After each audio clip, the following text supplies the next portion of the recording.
Hello everybody out there in the Frontline universe, I'm Chris and welcome back to another comic book review. And in this review I'll be reviewing Batman issue number 2.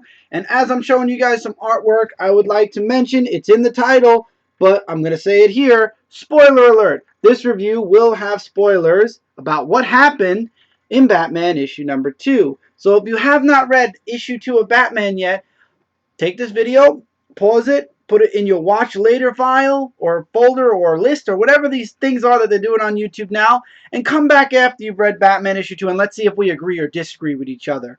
But as always, if you would like an overview without spoilers, I always do that at the beginning of my reviews. But again, I'm posting these videos the day after the comics came out on purpose because they're issue number 2s and I wanted to make sure you guys had a chance to read them.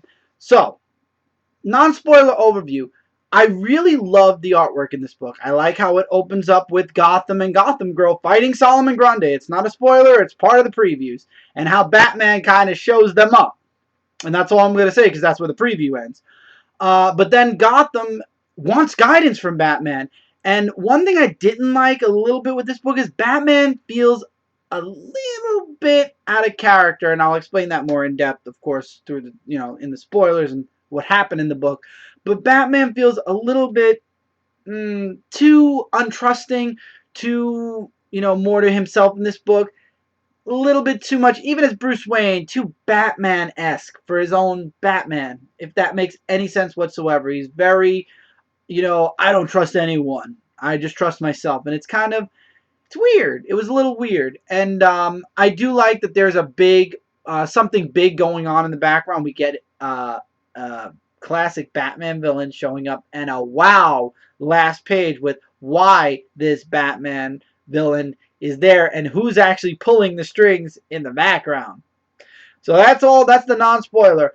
I would say this book, as much as I like Batman, as much as I enjoy it, and as great as the artwork is, I've got to give this an average 3 out of 5 stars because Batman just didn't feel right. He felt a lot colder than we're used to with Batman. And I don't know, just there was a statement that was stated in the book that threw me a little bit off because it doesn't sound like Batman, especially because we know how close Batman is with his family, as in, the Robins and Alfred and stuff. And in this book, he kind of feels like it's me against the world kind of deal. And it just didn't feel right. And even Alfred kind of was very cold in this book, too. So it had a very cold feel to it. Even Commissioner Gordon had a very cold feeling to him. So the attitude and the personalities in this book were very cold. Not Gotham and Gotham Girl, which Gotham Girl had like 0 lines, but in general, it felt cold. The characters that we know were cold. So that's why I've got to give it an average 3 out of 5. However, the first issue was great, so I'm hoping that this was just like one of those issues where we just got things out of the way and we'll forget about it, move on. Anyway, that's the non-spoiler. Now we're going to get into some spoilers. So, here we go.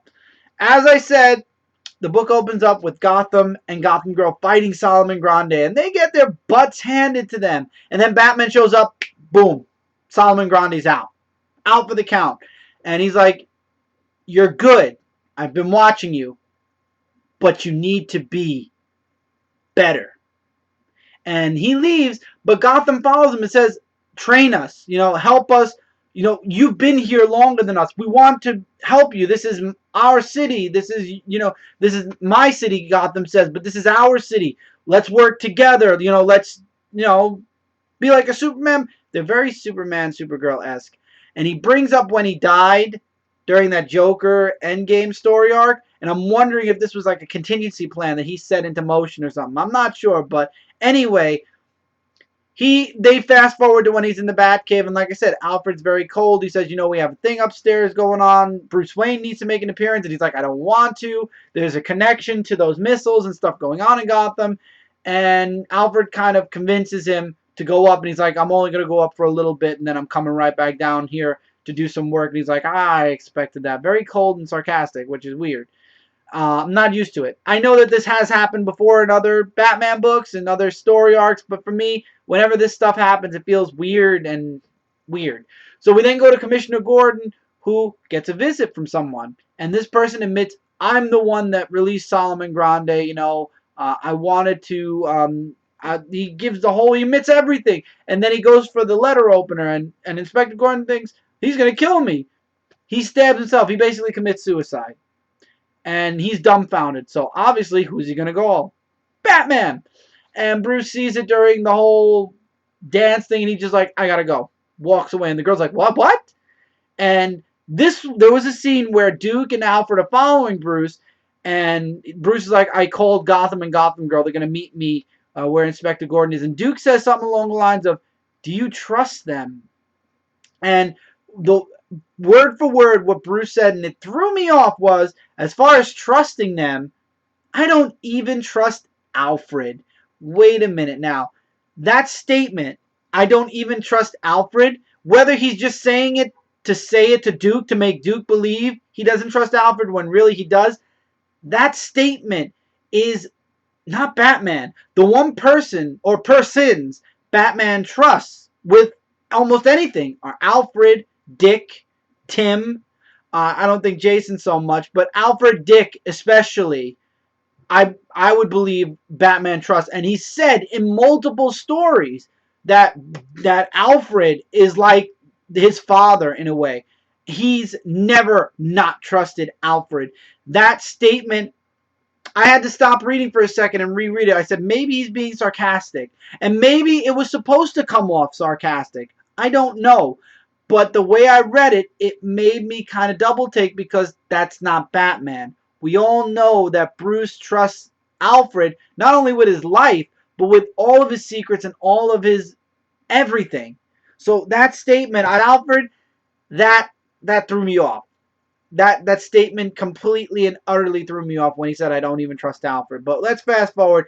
He shows up with Commissioner Gordon. Commissioner Gordon tells him about what happened, that the guy admitted it. He killed himself and said the monsters are coming. Do you know what that means? And then Gotham and Gotham Girl mentioned that they found out who set the missiles off, and they committed suicide after admitting they did it. And nobody knows why or what's going on. And then we cut to, I believe it's Arkham Asylum. I don't know. They don't officially call it Arkham Asylum per se. I love how Batman disappears, and I love how Gotham and Gotham Girl are like, I don't even see him. Where did he go? And he's like, it's Gotham. It's impossible to find Bat because he's Batman. That's it. All you need to know is he's Batman. And I liked it. I just want to make sure I got the Monster Men are coming. That's what it was called, the Monster Men. So then we cut to, I believe it's Arkham. They don't say if it's Arkham or not, but we get to see this guy shrinking one of the inmates. Lo and behold, it's Hugo Strange. And who brought Hugo Strange into Gotham? Amanda Waller. Holy crap, I cannot wait to see the head's butt when Batman and Amanda Waller get together. At some point, we know what's happening. And that's crazy. I can't wait to see what's going to go on with Hugo Strange. I can't wait to see in general what's going to be going on with this book. Again, though, my one complaint, and really what really took me out of this book a bit, was the fact of there really was a little bit of plot progression, not too much, a nice amount, but the feeling of cold in the book, the sarcasm with Alfred and Commissioner Gordon, and Batman with that line, I don't even trust Alfred. It felt very cold to me, very, emotionless at times, whereas Batman is supposed to have like no emotions. He's supposed to be not no emotions, but he's supposed to be harder than all the other heroes in the DC universe. But the statement that he doesn't trust even Alfred is wrong, because we all know that that's not true. We've seen it in multiple story arcs. I don't know why that was stated. I don't know if it was sarcasm. There should have been some type of a nod that it was sarcasm. I'm sure some of you guys took it as sarcasm. When I first read it, I didn't take it as sarcasm, though, and the whole book itself felt very strict, stern. That's it. No emotion, very cold, and I don't know, it kind of took me away a bit, but not enough to really not like the book. I still enjoyed the issue. I'm really interested in seeing what's going to go on with Hugo Strange. I'm interested with Amanda Waller and Gotham. Holy crap, this just kicked up a notch or two because of that alone. And I'm interested in finding out who the Monster Men are. And I'm sure that somehow it's attached to Hugo Strange, and it's going to be really interesting to see what exactly the plan behind these Monster Men are and why release Solomon Grande? Why blow a plane up? I hope that Gotham and Gotham Girl aren't somehow connected to all this, but I have a feeling they might be. I don't know, but hopefully as the next issue comes out, the feeling of cold will kind of subside and we'll get more. Because issue 1 was very good. Issue 1 had a lot of the emotion into it. This one just felt like these are the lines. Move forward. So hopefully we'll get better with issue 3. Again, 3 out of 5 stars, still really good. I enjoyed it. I would definitely say go check it out. Batman's been a very strong title. I'm really excited for the next issue.